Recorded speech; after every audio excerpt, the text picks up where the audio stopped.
Buenas noches a los amigos que nos acompañan esta noche, a Alberto, Javier, Cristian Rivera, que después nos va a compartir su poesía.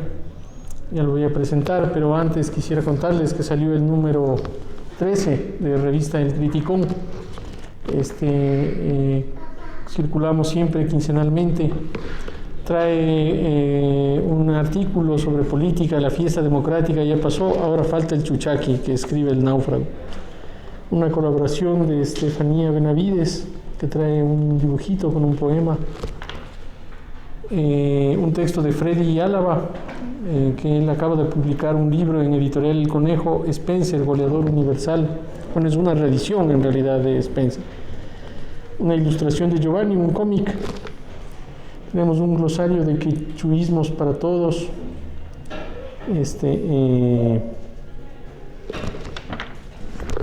Y luego un artículo de Pepito Piguave que hemos vuelto a publicar. Salió en el número anterior, pero estaba tan interesante y además lo publicamos en dos páginas distintas que no se entendía bien que eran artículos.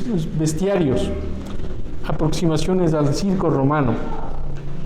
Tenemos ilustraciones además de Muñoz Mariño, que está creo todavía en la Galería Sara Palacios. Un cuentito de Carlos Aguayo, La Derrota. Un fragmento de la novela Yolanda de Telmo Herrera. Un texto de Santiago Quelal sobre Chucpalaniuc. Dos poemas de Cristina Guerra, una poeta que escribe: ¿qué hacen los poetas? A cuatro costados de la tierra la bestia teje y desteje la muerte. Los misiles saben a pezuña, a colmillo sangrando astucia en las fronteras. Y finalmente un artículo de Iván Oñate, que escribe sobre Mario Vargas Llosa. Un recuerdo de su encuentro con Mario Vargas Llosa en Estados Unidos. Eso es lo que trae este número de El Criticón.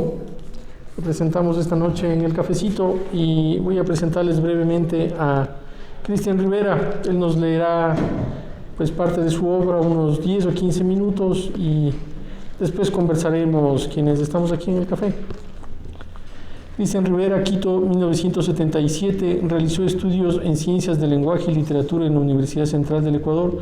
Posteriormente desarrolló sus estudios de posgrado en la Pontificia Universidad Católica del Ecuador.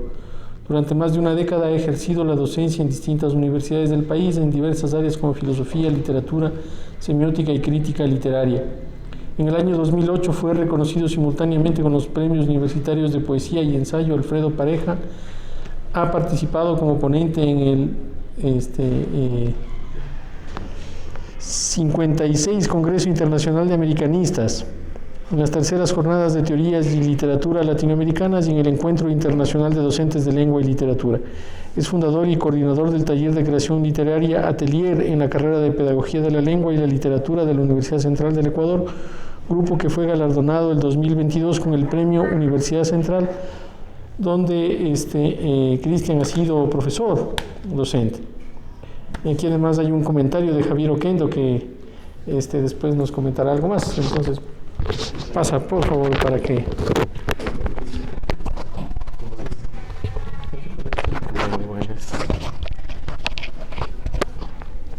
¿Así no? Ya, ahí estamos. Bien, buenas noches a todos los amigos que nos acompañan. Haciendo uso pues ahorita de la palabra, voy a leerles algunos poemas que están en mi libro que se llama La amable locura, que es una ópera prima, podríamos decir, o sea, mi primer trabajo poético, que ya lo venía escribiendo desde hace más de 20 años, diría yo, quizá 15, no lo sé, 15, 20, porque hay poemas que están reseñados desde el 2002. Lo que pasa es que muchos de esos los iba desechando, los iba rehaciendo, iban creciendo, iban transformándose hasta tomar forma, una forma que llegó a ser inevitable de publicar, porque como bien me decía mi amigo Javier, debía hacerlo porque si no, no me iba a dejar de escribir más, y es verdad. A partir de ahí, pues ha sido como una catarata de creatividad, de poesía. En todo caso, vengo a compartirles a ustedes algunas lecturas, algunos poemas Casi siempre empiezo con uno que se llama Jugarse la eternidad en un poema.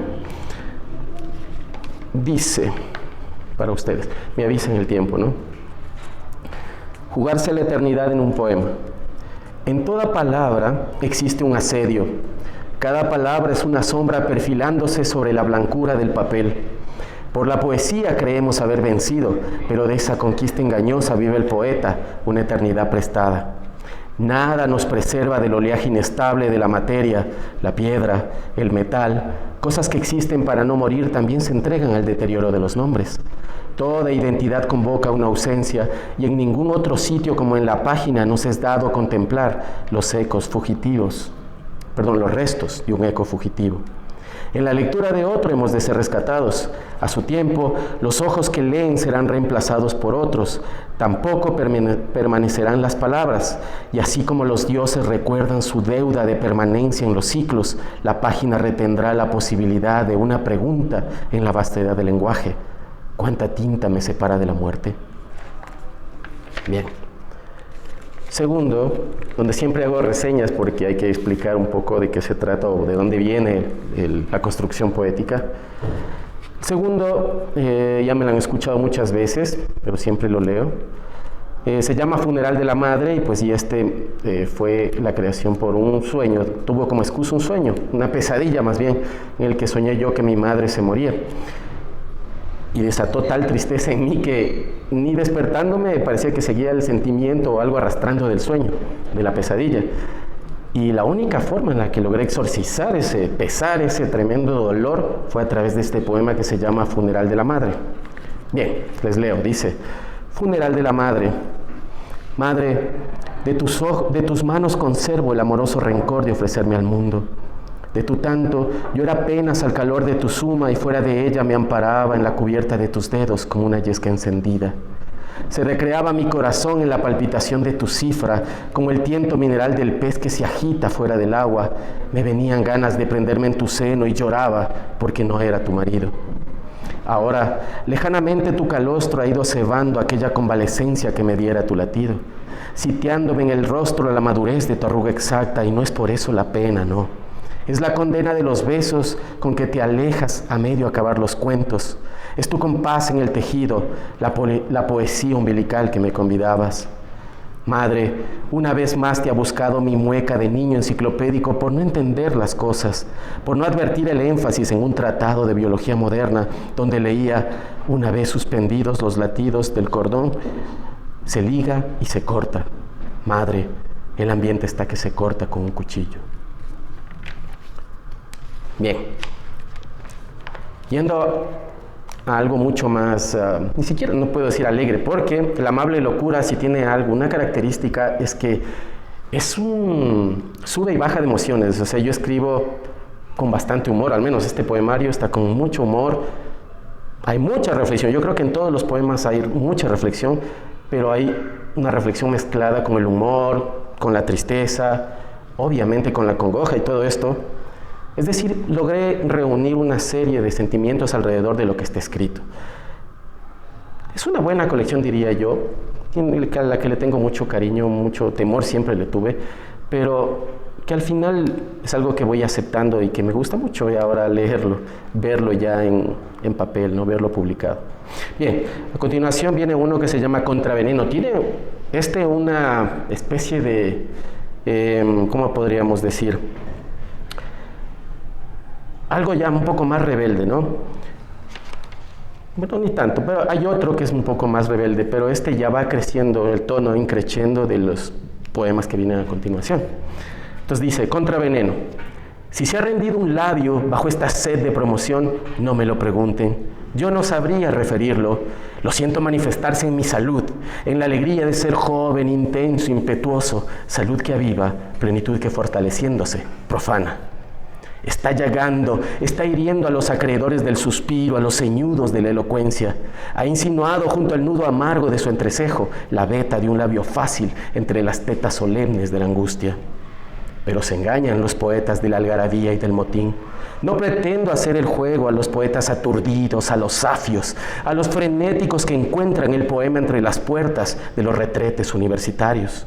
No he de ser yo quien venga a salvarles la poesía mediante el sofisma general de la cabriola. ¿Me escucha el promotor del poeta de feria? ¿Acaso lo advierten vacantes del poema desgreñado? Está golpeando, está hiriendo la madera en los portones, dibujando un contorno de labios sobre la gran mesa que también ha soportado sus trasnochadas saturnales de la letra. Si bien es cierto, y a nuestra sazón regresan las verdades modestas, el oro humilde de un poeta alegre, a mí también se me antoja una sutil coquetería con la tristeza y me dispongo a carrearla como la carga preciosa del peregrino que llevando una cosa en la espalda, carga otra en el corazón. Un poema, yendo un poco más a lo político. Recuerdo que en el último encuentro de poesía en Paralelo Cero nos hicimos muy amigos de algunos poetas extranjeros. Una de ellas era una venezolana, gran amiga querida, y me acuerdo que a ella le dediqué, cuando leí en la presentación de los poemas, le dediqué este poema a ella por ser venezolana y a todo su pueblo, ¿no? Pero obviamente no tiene que ver, tiene que ver con todos los lugares donde ansiamos libertad y no sabemos cómo manejarla. Pensamos que todos tenemos libertad. Quizá todos la tengamos. Bueno, la pregunta sería esa. ¿Creemos que tenemos libertad? ¿Cuáles son esas fronteras y esos límites de nuestra libertad, cuando creemos que somos libres?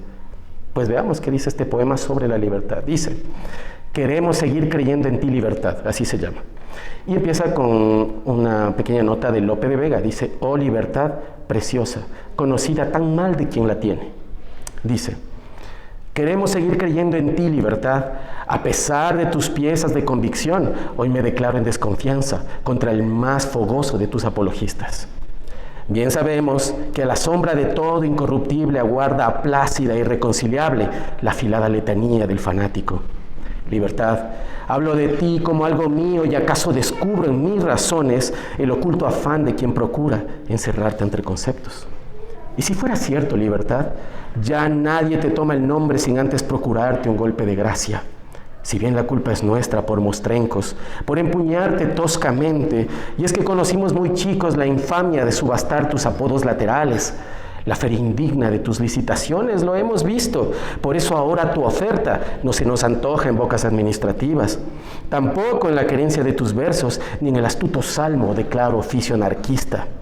Escucha, sin embargo, y a pesar que tu justicia, como las víboras, siga mordiendo los pies descalzos, aún así queremos seguir creyendo en ti, por si acaso existieses. Bien. Ahora viene un poco más subido de tono, podríamos decir. ¿Ya? Es un poco más, sí, de rebelión, ¿no? Un llamado a los poetas, podríamos decir. ¿Ya?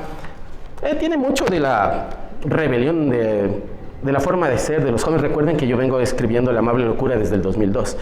Por eso, disculpen cuando digo que soy joven, en uno de los poemas dice, ¿no? Soy joven, pero ya no soy tan joven como lo era en el 2002, ¿no? Por eso quedó eso como eco. Pero bueno, todavía no soy tan viejo tampoco. Ya. Entonces dice, poética, no voy a leer lo que está en la nota introductoria porque es de Genaro Tallens, un poeta, pero está muy extensa, no voy a quitar tiempo con eso. Voy a empezar con el poema. Dice: he llegado, he venido desde la parte más estrecha de la compostura, enriqueciendo mis desafectos, la congestión de los juglares, el renovado braille surrealista en nuestros jóvenes poetas.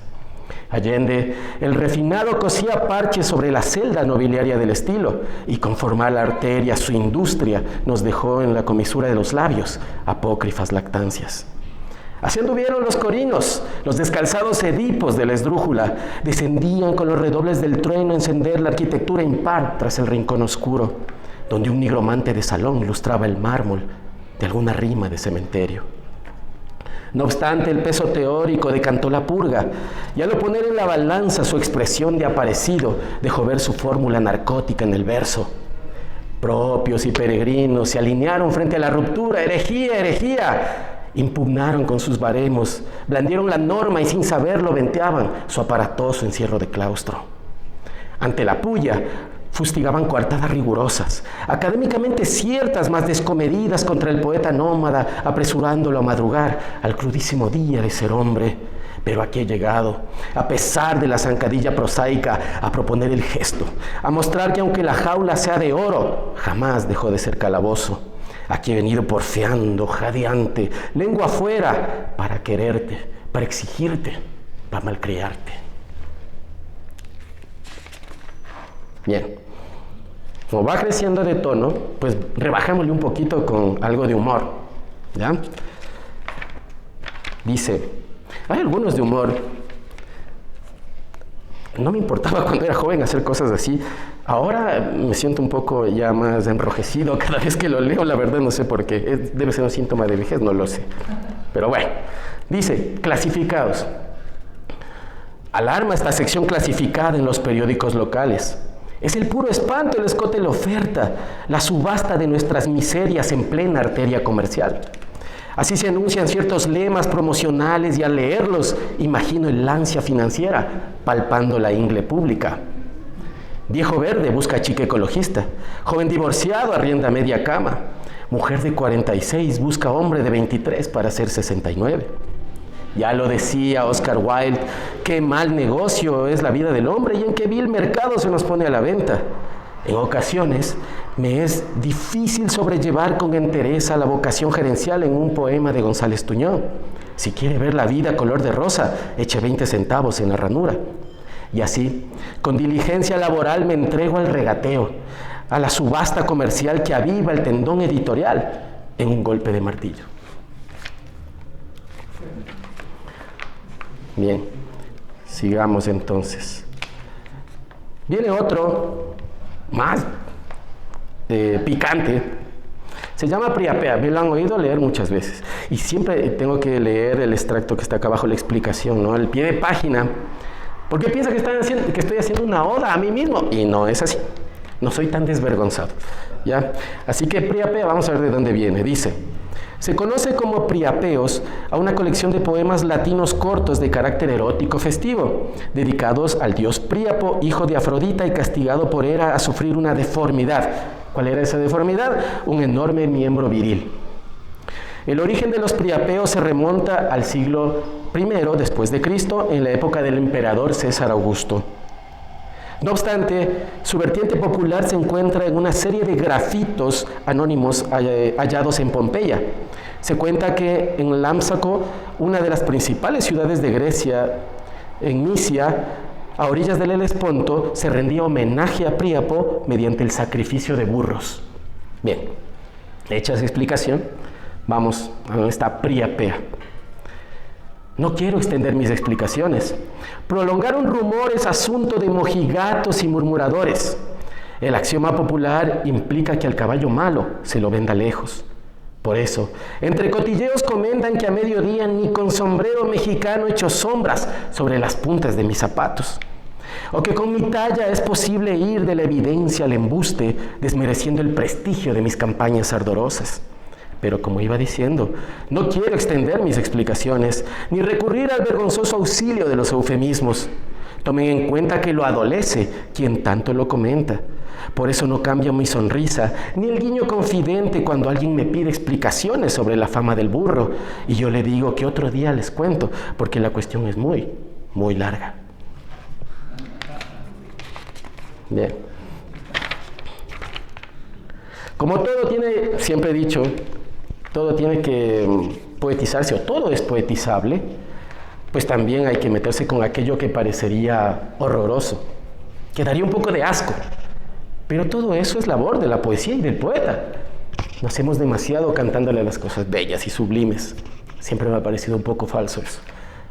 Yo creo que la verdadera habilidad del poeta o del gran artista, cualquiera que sea, lo sabe hacer en todos los aspectos de la vida. Eso he intentado hacer yo en este poema que se llama Del mismo modo pretendo hablar, y tiene también una nota introductoria de José Emilio Pacheco, un epígrafe que dice: soy el emperador de la inmundicia, mi Roma es el jardín de la basura. José Emilio Pacheco. Bien. Justo también es hablar de lo que oficia la sublimación en los lechos, el lento depósito del coágulo, la burbuja que acecha turgente y fugitiva desde el oscuro borde urbano. Del mismo modo pretendo hablar de los notables sótanos que entristecieron hacia el reino del moho, de las cocinas rumorosas, de los lustrosos zapatos fermentados. A pesar del bramido escatológico en rejillas y desagües, nos concierne en rigor, pues son igualmente, y a pesar del flato, oficios del poema. Diríase que ando tras el vocerío emulsificante, que voy al encuentro con la lenta trayectoria de las degluciones. Diríase que perturbo a fondo lo que espesaba en los tinteros. Hoy tomo distancia del que adelgaza sus tintas bajo el solemne ayuno de la letra y me arrimo a quien entiende en la prudencia del verso una abierta arcada apologista. Bien, así también tenemos aquí un poema un tanto científico, un poco epistemológico podríamos decir. Una de las características, o lo que a mí me gusta hacer cuando escribo, cuando tengo una idea o cuando apunto ya la idea para que se haga poema, es leer muchísimo todo lo que pueda sobre ese tema. Así que así he aprendido muchísimo. Digamos que para mí la poesía también ha sido una vida de aprendizaje, ¿no? Una vía del aprendizaje. Este se llama Contra los deterministas. No puedo poner a explicar aquí por qué hablo del determinismo científico, ¿no? Epistemológico, pero cada uno sabrá llevar este tema hacia sus rediles, de acuerdo en lo que haya estudiado o en relación a lo que haya estudiado y de acuerdo a sus propias creencias. Bueno, se llama Contra los deterministas. Por cierto, La amable locura viene con algunas gráficas, ¿no? Que yo mismo las diseñé, y obviamente es como la metáfora visual, ¿no? Que acompaña a la metáfora verbal. Bueno, dice: Contra los deterministas. La vida posee sus propias cadencias, porque si el mar prevalece, la armonía le hace pagar su equilibrio. No por otras razones me rindo ante el vuelo arbitrario del polvo, y no veo en él otra cosa que una vieja intuición avivada en el sobrio trabajo del ala. Me regocijo en la fuerza reguladora y oculta que sustenta la vertical oscilante del fuego, ese gobierno aleatorio que al implicar pérdida lo hallo en profunda correspondencia con la preservación de la vida, se conserva disipándose. Yo me entrego al desorden creciente, a la dinámica de todo orden, cuando éste opera al borde del caos. Sucede que prefiero la estación violenta de las contradicciones al rigor de quien fatiga en la página un irrevocable tropismo cartesiano. Mi álgebra es secreta e inestable. Voy y vengo con la trayectoria de las degluciones, voy y vengo con la trayectoria herida de un péndulo. Si me ves levantar las orejas, feroz y selvático, persuadido por una corriente de aire, es por el olor de una página impresa donde se pudre un campo de letras muertas. Bien, veamos otros. ¿Estamos todavía con tiempo? ¿Sí? ¿O ya no, me pasé? ¿Me dicen nomás?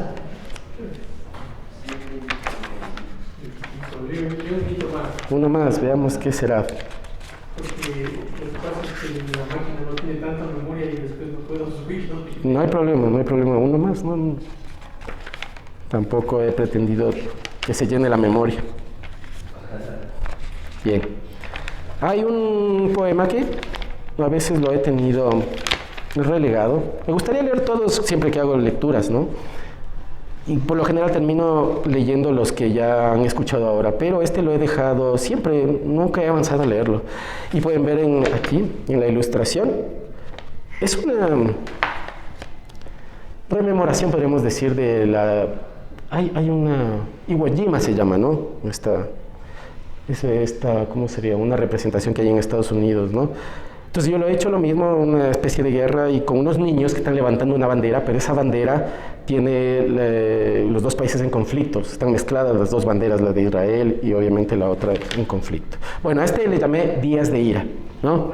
Y está dedicado a Amos Oz, un excelente y preferido novelista judío. Dice: Días de Ira. Ni usted sabe qué día es hoy. Hoy que ignora contar 12, 13 o 31 del mes, más aún si martes, lunes o domingo, aunque desgarre rabiosamente anuarios, aunque apueste a contar anillos en los maderos, le digan por qué de pronto respira el viejo yelmo occidental, la patriarcal barba semítica, la pólvora ecuménica. ¿Por qué será la dulce lengua diciendo no y florecerá como un pétalo de rosa dura, más dura todavía que el puñal contra la arteria, en franca hostilidad? ¿Qué día de ser hoy? Hoy, que da lo mismo el santoral de Eris o Fobos, si lleva el nombre de un profeta o repuja la letra brutal de un hombre de guerra. Por eso le digan de una vez por todas al que decreta con la justicia del relámpago, al que esgrime sus razones como si fuese una quijada filistea, que le salgan al paso con un verso en bandolera, porque donde tenemos razón no han de crecer las flores. Bueno, muchas gracias.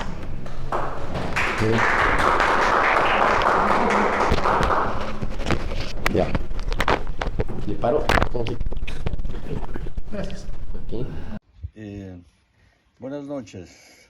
Estoy aquí en Andalucía, en un pueblo que se llama Corte Rangel, y voy a leer uno de los fragmentos de la novela Yolanda, me gusta escribir tu nombre, que como ustedes saben se edita en la revista El Criticón, dirigido por David Guzmán Jatio.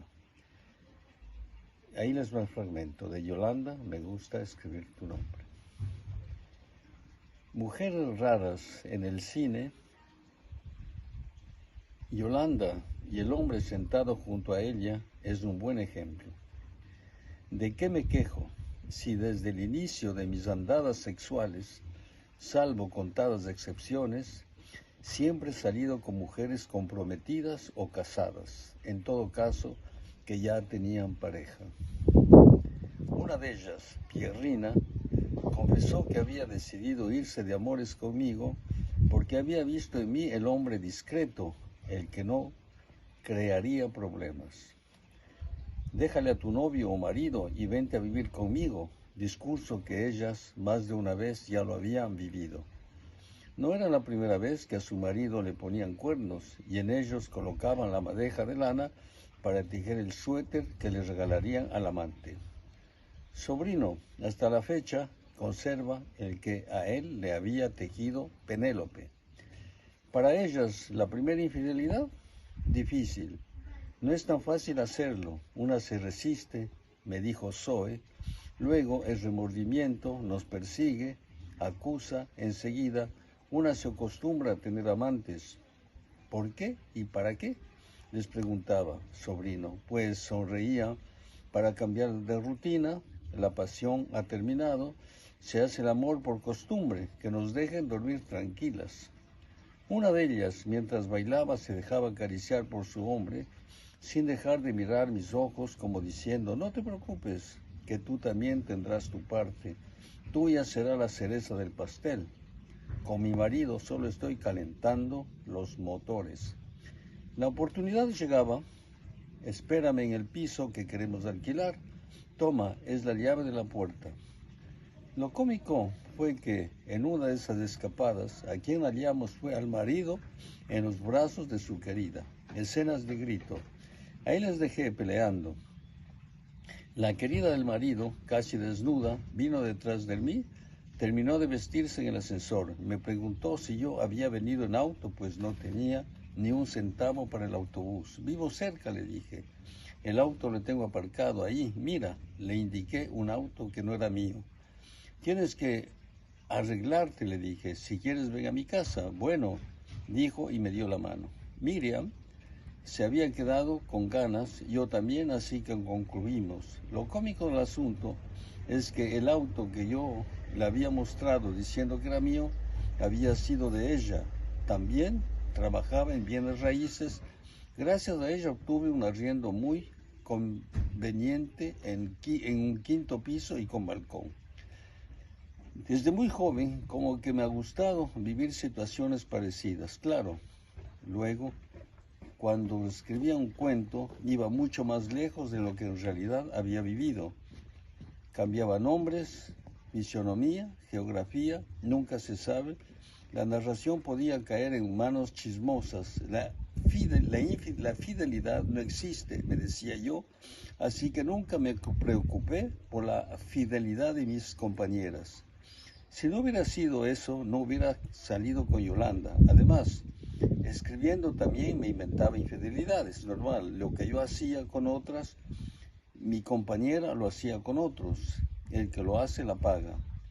Volverse a enamorar es lo más lógico del mundo, aunque a mí me dolía pensar que eso le pudiera pasar a Yolanda desde el día que la vi. A pesar de eso, me las jugué el todo por el todo. Que se dé a otro por gusto, placer, vicio, qué sé yo, pero que no se vuelva a enamorar. Sobre todo, que no caiga en los brazos de la persona que me detesta. Ejemplos, en el arte pienso tener muchos o padezco el síndrome del perseguido. Un hombre sin mujer en París vale verga, resuena el refrán, me dijo el poeta busca pleitos. Es la mejor manera de vengarse del hombre que te ha hecho una perrada. Quítale a su hembrita. Gracias. Este es el fragmento de Yolanda Me Gusta Escribir Tu Nombre. De aquí a 15 días estaré ya en París y desde París les leeré el próximo fragmento escogido por David. Muchas gracias. Buenas noches.